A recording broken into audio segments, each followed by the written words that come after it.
네, 지방선거를 앞두고 여야가 바쁜 행보를 이어가고 있습니다. 광역단체장 경선의 한창인 새누리당은 오늘 경남지사 후보를 확정합니다.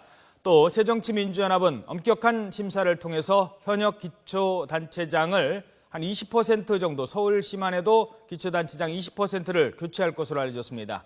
국회 취재기자 연결돼 있습니다. 김준영 기자. 네, 국회에 나와 있습니다. 자, 새누리당 쪽부터 알아볼까요? 오늘 경남지사 후보가 오후 한 4시쯤 발표가 될 것 같다고요? 네, 그렇습니다. 새누리당은 오늘 마산에서 경남지사 후보자 선출 대회를 열고 홍준표 현 경남지사와 박완수 전 창원시장 가운데 본선에 오를 후보를 확정합니다. 최종 결과는 말씀하신 것처럼 오후 4시쯤 발표될 예정입니다.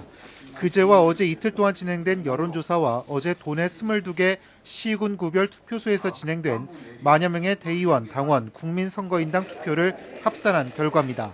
앞서 새누리당은 지난주 제주지사와 세종시장, 울산시장 후보를 차례로 확정했습니다. 새누리당은 오는 30일 서울시장을 마지막으로 광역단체장 경선을 마무리할 계획입니다. 황우여 대표는 오늘 최고위원회의에서 광역단체장 경선과 맞물려 기초단체장 사양식 공천도 순조롭게 진행되고 있다며 결과에 승복하고 화합해 선거 승리에 힘을 모으자고 강조했습니다. 네, 기초선거 공천을 결국 하기로 한 새정치민주연합은 현역 기초단체장을 대거 교체할 것 같다고요? 네, 그렇습니다. 새정치민주연합은 천정배 전 의원을 위원장으로 하는 중앙당 차원의 후보자 자격심사위원회를 구성했습니다. 심사위는 현역 기초단체장과 기초위원에 대한 만족도와 경쟁력 조사 등을 실시해 약 20% 교체 방침을 정했습니다.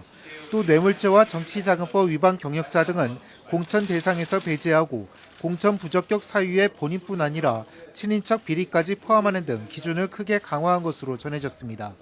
그동안 각 시도당에 위임됐던 현역 기초단체장에 대한 평가와 자격심사를 중앙당이 직접 하는 것은 이례적으로 개혁공천이 이루어지는 것 아니냐는 관측이 나오고 있습니다. 이와 관련해 김한길 대표는 최고위원회의에서 국민의 눈과 기준에 맞는 개혁공천 실천을 위해 최선을 다하겠다며 이번 선거는 박근혜 정부의 민생 실천을 평가하는 선거가 돼야 한다고 다시 한번 강조했습니다.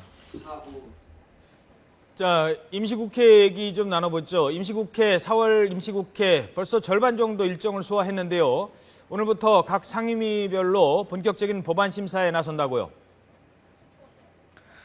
네, 그렇습니다. 잠시 전부터 국회 보건복지위원회가 법안 심사 소위를 열고 이른바 세모녀법 등을 논의하는 등 오늘 9개 상임위원회가 전체 회의 또는 소위원회 차원에서 법안 심사에 나섭니다.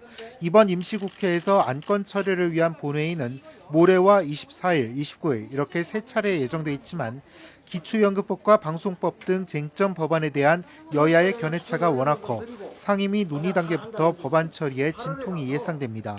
이와 관련해 새누리당 최경화 원내대표는 오늘 상임위 간사단 회의에서 4월 국회가 중반부에 접어들며 각종 민생법안 처리에 매진해야 할 시점이지만 새정치연합이 인질정치를 계속하고 있다고 비판했습니다. 이에 대해 새정치연합은 기초연금법과 방송법에 대한 종전 입장을 고수하면서 이번 임시국회를 민생국회로 만들겠다는 방침을 재확인했습니다. 전병헌 원내대표는 최근 사회적 논란이 된 칠곡 사건 등과 관련해 국회 차원의 가칭 아동학대와 가족해체 방지 특위를 구성하자고 제안했습니다. 지금까지 국회에서 전해드렸습니다.